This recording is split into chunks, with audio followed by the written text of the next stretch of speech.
Ишғал етілген Қырымда Қырым татарының евінде невбетті кетін туф. Бұ сефер еді құйы қосабасының сәкені Надир Мамбетшаевның евінде.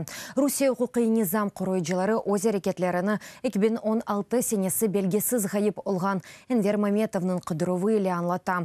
Қырым адлиеджесі Эдем Семедляевның фикріне көре себеп ұйдырылған. Оның сөзлеріне көре Маметовның іші чарчевесінде ресми шекілді учтын туф кечірілді. Ресми олмаған малюматқа көре онға яқын. Ярымаданын ишғалжай кемиеті бұ кебі амелияттан сықы суретті файдалана.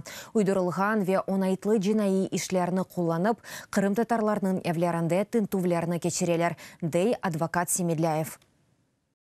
Около 7 утра ворвались люди в форме. Фікірімізге көре кечкен геже бір инсан ұжым етті. Эсас мақсыдымыз. Оның өз башына яда система азасы оларақ әрекет еткені білгелемек. Уджум еткен инсанның аренада вефат еткені таздиклайым. Бізімже, оның елінен япылған патлафалеті бар еді. Оны бұ қадар жинайетні етмек үшін құланды. İnsanlarga müracaat etemiz.